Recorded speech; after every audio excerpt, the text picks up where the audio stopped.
palavra de Deus é a palavra de Deus, tanto na boca dele quanto na minha.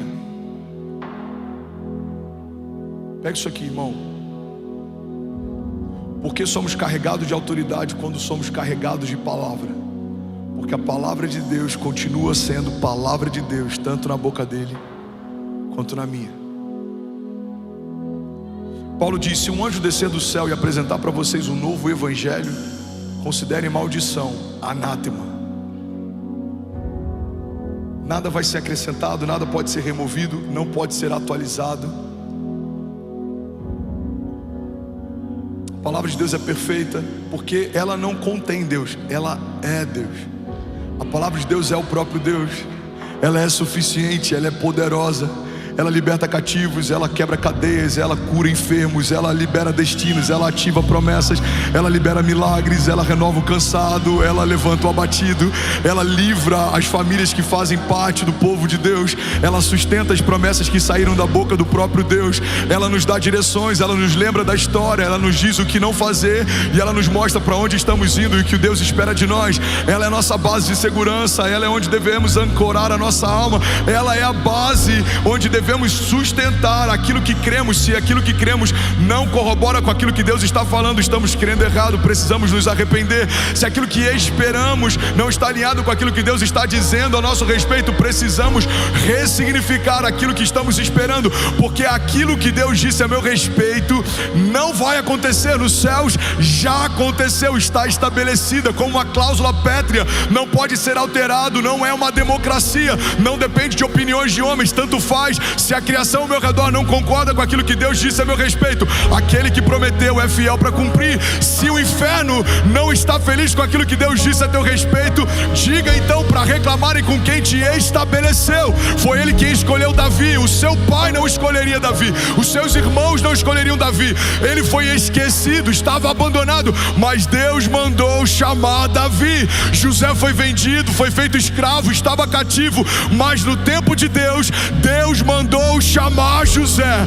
Paulo era um perseguidor de igreja, matava cristãos, ele era alguém que estava fazendo algo ruim e tinha mãos sujas de sangue, mas Deus mandou chamar Saulo. Irmão, talvez você em algum momento era a pessoa mais improvável para viver promessas de Deus, carregar ações de Deus, mas a despeito do teu passado, Deus mandou chamar você. E o Deus que chamou é o Deus que sustenta. E o Deus que sustenta é o Deus que faz acontecer aquilo que Ele prometeu que aconteceria. Levante suas mãos em nome de Jesus, declare com autoridade. Diga: o Deus que me chamou me sustenta. Vamos, diga com autoridade, feche teus olhos, diga: o Deus que prometeu é fiel para cumprir. Ele não é homem para que minta, nem filho do homem para que se arrependa. Diga: e a palavra que Deus me deu, diga, é o que vai sustentar a minha alma no dia mau. Diga: mesmo que eu ande pelo vale da sombra da morte, mal nenhum eu temerei, porque tu, Senhor, estás comigo, a tua vara e o teu cajado me consolam. Vamos, declarar com autoridade, diga: eu sei que o Senhor prepara uma mesa para mim na presença dos meus inimigos, e Ele me honra ungindo a minha cabeça com óleo, e o meu cálice faz transbordar. Diga: eu verei a bondade de Deus todos os dias da minha vida. Eu verei a fidelidade de Deus na minha geração e nos filhos dos meus filhos. Diga: a cada nova estação, novos milagres, novas promessas, novas vestes, novos níveis de autoridade, novas patentes espirituais. Vamos, alguém comigo, diga: a cada novo deserto, novos aprendizados, raízes mais profundas em Deus. Diga: eu não vou olhar para a esquerda nem para a direita, eu elevo os meus olhos aos montes e eu sei de onde vem o meu socorro. Vamos, igreja, diga: o meu socorro vem do Senhor que fez os céus e a terra. Você pode dar um brado de liberdade no seu lugar? Vamos, será que alguém pode fazer barulho? Aleluia! Aleluia! Fala comigo: a palavra de Deus é a palavra de Deus, tanto na boca dele quanto na minha. Isso não é arrogância, Isso é zelo. Precisamos ter cuidado com aquilo que falamos a partir daquilo que ouvimos, porque a palavra de Deus é a palavra de Deus, tanto na boca dele quanto na minha. Ezequiel 37:4 diz assim: Filho do homem, esses ossos poderão tornar a viver? Eu respondi: ó soberano Senhor, só tu sabes. Então ele me disse, fala comigo, então ele me disse: profetize a esses ossos e diga-lhes, ossos secos, ouçam a palavra do Senhor. Assim diz o soberano. Irmão, o versículo 4 fala só a respeito do que ouvimos e do que falamos. O profeta ouve de Deus, fala o que ouviu. Diga, filho do homem, diga a esses ossos secos. E aí o profeta se vira para um vale de ossos secos e diz: vale de ossos secos, ouçam o que diz a voz do Senhor. Por que muitas mulheres não ganham seus maridos através do testemunho? Porque ao invés de dizerem o que Deus diz a respeito deles, querem dizer o que elas sentem sobre eles. Por que muitas vezes a gente fere pessoas? Como líder, várias vezes eu preciso lidar com esse desafio, porque muitas vezes ao invés de liberarmos o destino a partir daquilo que Deus diz sobre eles, falamos aquilo que sentimos sobre eles. Por que muitas vezes a gente amaldiçoa aquilo que Deus nos confiou sem perceber? Reclamamos da empresa que um dia oramos para ter, reclamamos de filhos que um dia oramos para gerar, reclamamos de casamentos que um dia oramos para vivenciar. Por quê?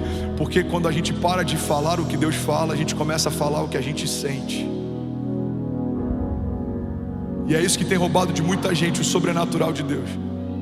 Porque sentimento passa, mas as palavras de Deus não passarão, diz o Senhor.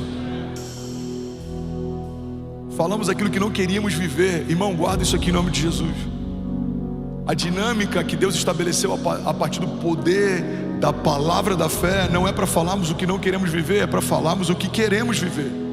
A Bíblia não diz que no princípio criou Deus os céus e a terra era sem forma e vazia, havia escuridão. Então Deus disse: uau, que lugar escuro, e bum, ficou mais escuro. Não. A Bíblia diz que Deus viu escuridão, mas profetizou luz. Ele viu um lugar sem forma e vazio e profetizou o que ele queria ver. Qual é o poder da palavra da fé? Não é para falarmos o que estamos sentindo, é para falarmos o que Deus está falando. Você está comigo? Então a gente vai chegar na empresa na segunda-feira e você não vai falar: cara, eu não aguento mais. Não, você vai falar assim: Senhor, eu creio que ainda essa semana o Senhor vai me surpreender com milagres, sinais e maravilhas. Pai, eu creio que aquilo que o Senhor disse a respeito desse negócio vai se cumprir. Abra as comportas dos céus, libera sobre a minha casa bênçãos sem medidas, de tal maneira que os meus celeiros não comportarão. É o que a gente está vendo na igreja. Eu acredito que não existe uma igreja pequena, existe uma visão pequena de igreja. Eu sei o que Deus me disse, eu sei o que Deus me mostrou. Eu preciso falar aquilo que eu estou vendo, eu preciso falar aquilo que eu estou ouvindo. Alguns dizem: pastor, você não acha que já está bom? Eu preciso comunicar aquilo que eu ouvi de Deus. Nem começou. Sim, temos desafios, muitos. A gente precisa melhorar no discipulado, a gente precisa melhorar no kids, a gente precisa melhorar na logística, a gente precisa melhorar no parque, a gente precisa... Irmão, mas tudo isso faz parte daquilo que Deus está fazendo. Porque se Deus está mostrando isso para você, é porque Ele espera que você faça parte da solução daquilo que está vendo. Deus está chamando a gente para construir a igreja que a gente sonha. Mas eu vi essa igreja, eu estive lá, eu preguei nesse púlpito. Eu sei como ela é gloriosa, ela é saudável, ela é cheia de homens e mulheres de Deus apaixonados pela palavra de Deus. Ela é cheia de caçadores de Deus, aqueles que são famintos por avivamento. Ela tem homens de Deus que são empresários grandes na nação e que entenderam que a maior riqueza é patrocinar um projeto de Deus do que acertar num novo negócio. Irmão, ela é cheia de intercessores, que alguns são anônimos, desconhecidos, mas não fazem porque são vistos, fazem porque sabem que foram chamados para fazer. Essa igreja ela é gloriosa, ela tem uma geração de crianças que carregam uma carga profética, ela tem uma geração de jovens e adolescentes cheias da vida de Deus. Ela flui nos louvores, ela ama a palavra, ela flui nos dons, ela crê em milagres, ela não se contenta com aquilo que viveu na estação passada, ela sabe, o Deus que fez no passado vai fazer de novo. Ela sabe que existe mais e ela quer mais. Eu já estive lá, eu já preguei lá, eu congreguei lá, irmão. O lugar que Deus está nos chamando é maior e mais glorioso e mais poderoso e mais incrível e mais saudável, mais denso e mais vivo do que tudo que já vivemos, pedimos, pensamos. Então eu não posso falar da igreja de hoje a partir do que eu sinto, eu preciso falar da igreja de hoje a partir do que eu ouvi. Você está comigo? Precisamos profetizar o futuro, precisamos trazer à existência as coisas que não são como se já fossem, precisamos tratar as coisas que não são como se já fossem. É a prova das coisas que não se veem, uma firme convicção. Eu lembro quando questionaram a importância da homologação de um L ponto, e eu falei, a gente vai precisar ter mais de um, já chegamos nesse lugar. E nem começou. Eu lembro quando a gente pegou um prédio do Kids e a gente falou, cara, tem que ser o prédio inteiro pro Kids. Pastor, não precisa de tanto, um andar inteiro não dá mais vazão. Já começou, vamos, alguém comigo aqui? Eu quero que você pegue isso para a sua vida prática, para a tua família, para o teu casamento, para a tua história, para a tua jornada. Para de falar o que você sente, fale aquilo que Deus está falando. Os nossos sentimentos são momentâneos. Se fôssemos ouvir Daniel no dia mau, talvez ele diria algo diferente do que ele disse no dia do livramento, da restauração. Se fôssemos ouvir alguns dos heróis da fé no dia do deserto, talvez o que eles diriam é diferente do que eles disseram no dia seguinte. Irmão, a palavra de Deus diz, o nosso choro pode durar uma noite, mas certamente a alegria vem pela manhã. Você concorda que as nossas falas no dia do nosso choro são diferentes da nossa fala no dia do nosso milagre? Então fale como alguém que vive milagre, mesmo enquanto o milagre ainda não está acontecendo. Caminhe como tal, se porte como tal. A Bíblia diz, Filho do homem, esses ossos poderão tornar a viver? E eu respondi, ó soberano Senhor, só tu o sabes. Então ele me disse, profetize a esses ossos e diga-lhes, ossos secos, ouçam a palavra do Senhor. Feche teus olhos. Bom, você acabou de assistir uma mensagem aqui do nosso canal. Eu tenho certeza que ela te edificou e que ela vai gerar algo novo em você. E a gente separou mais 2 vídeos. Eu quero deixar essas indicações aqui para você continuar queimando com Jesus. E eu quero muito te fazer um pedido também. Se essa mensagem te edificou, comenta aqui embaixo, segue o canal, me ajuda a compartilhar para que mais pessoas sejam tocadas também. Deus te abençoe.